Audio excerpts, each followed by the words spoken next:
জিলহজের এই প্রথম দশকে আমরা কি নেক আমলকে সর্বোচ্চ গুরুত্ব দিব এবং আমরা কিভাবে আমাদের টাইমটাকে ম্যানেজ করব, ব্যালেন্স করব।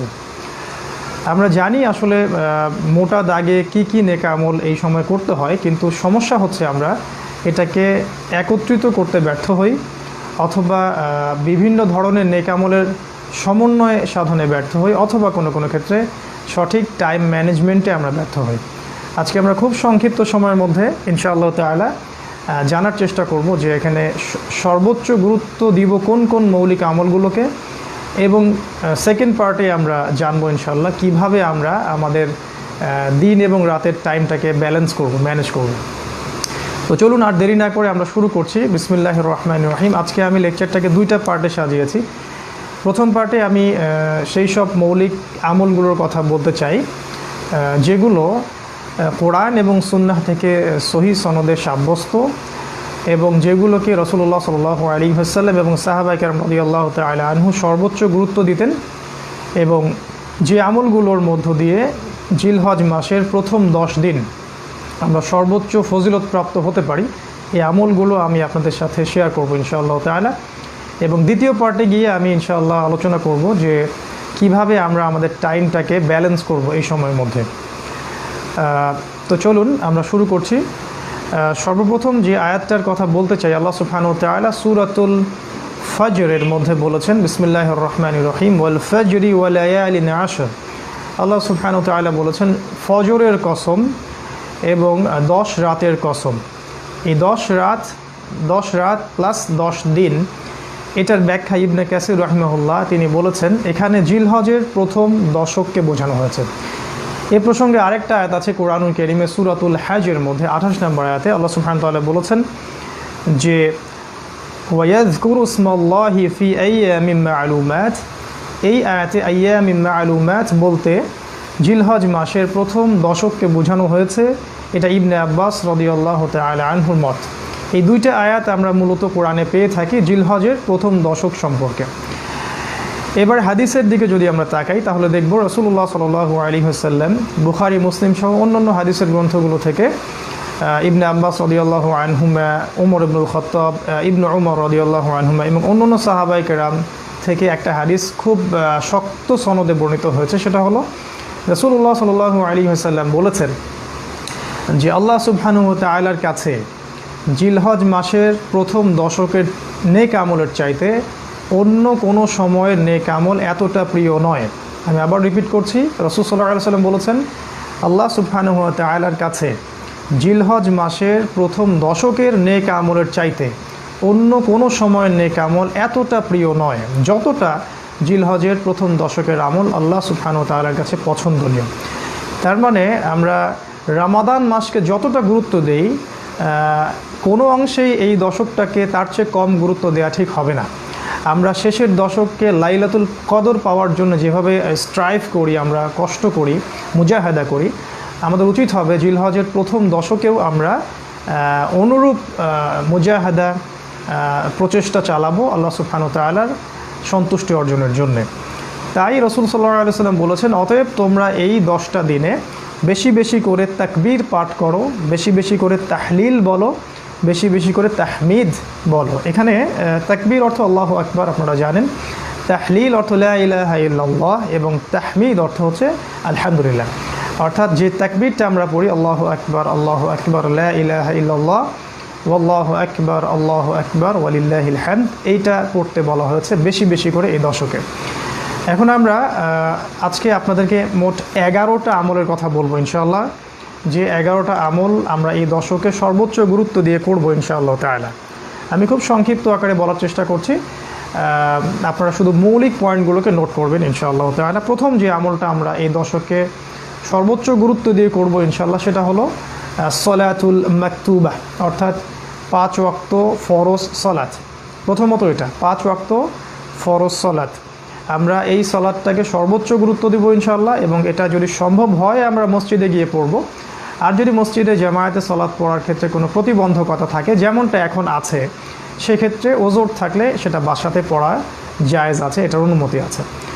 এবং সেক্ষেত্রে আমাদের খেয়াল রাখতে হবে আমরা যেন অজুটাকে পরিপূর্ণরূপে করি এবং ধীর স্থিরতার সাথে করি, এবং অজুতে কোনো ত্রুটি থেকে গেলে কিন্তু সলাৎ বাতিল হয়ে যেতে পারে। সলাতের ক্ষেত্রে আরও গুরুত্ব দিতে হবে সলাতের পদ্ধতিটাকে, যেন পদ্ধতিটা রাসূলুল্লাহ সাল্লাল্লাহু আলাইহি ওয়াসাল্লামের সুন্নাহ অনুযায়ী হয়। আরও গুরুত্ব দিতে হবে সলাতের ওয়াক্তটাকে, যেন আমরা চেষ্টা করি যে আউয়াল ওয়াক্তেই সলাৎগুলো পড়ে ফেলার।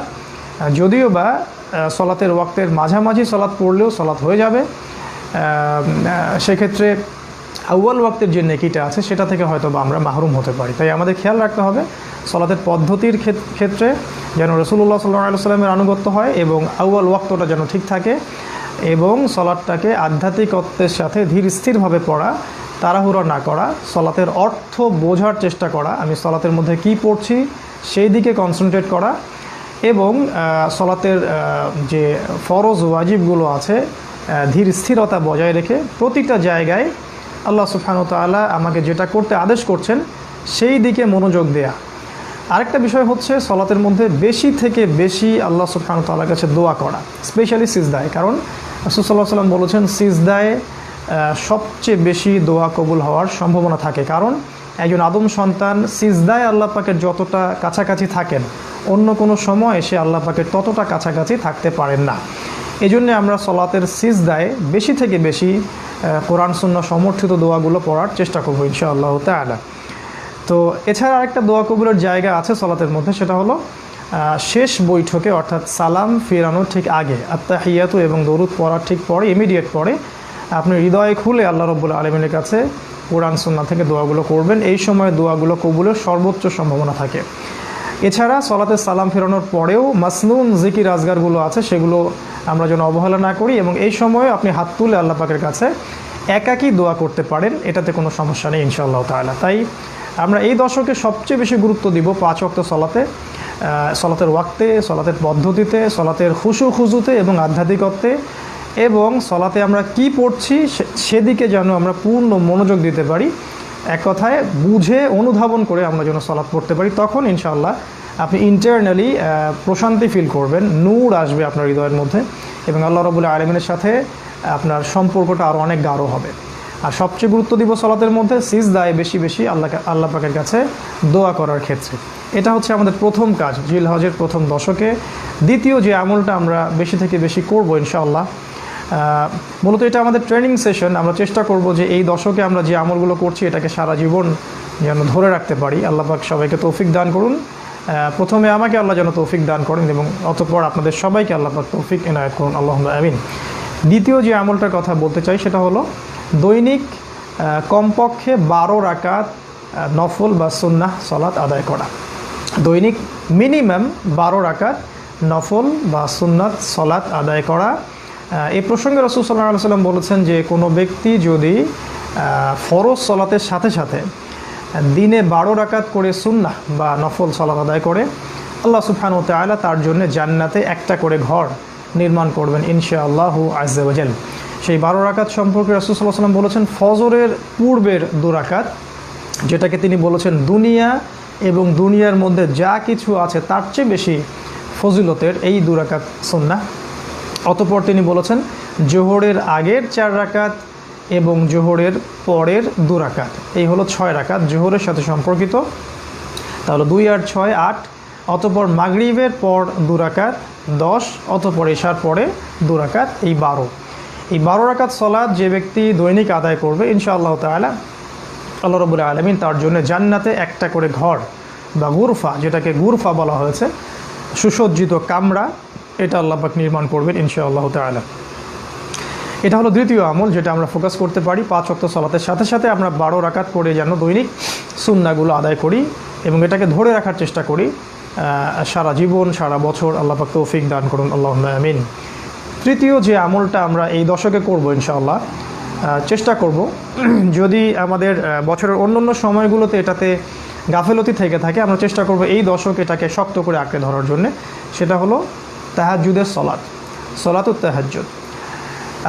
তাহাজ্জুদের সলাতের ক্ষেত্রে যেটা বলতে চাই, রাসূল সাল্লাল্লাহু আলাইহি ওয়াসাল্লাম বলেছেন আল্লাহ রাব্বুল আলামিন রাতের শেষ অংশে নিকটবর্তী আসমানে নেমে আসেন এবং তিনি তার বান্দাদেরকে আহ্বান করতে থাকেন, কে আছে আমার কাছে কিছু চাইবে, আমি তার চাওয়া পূরণ করব, কে আছে আমাকে ডাকবে, আমি তার ডাকে সাড়া দেব, কে আছে আমার কাছে ক্ষমা চাইবে, আমি তাকে ক্ষমা করে দেব। এভাবে তিনি ফজর পর্যন্ত আহ্বান করতে থাকেন।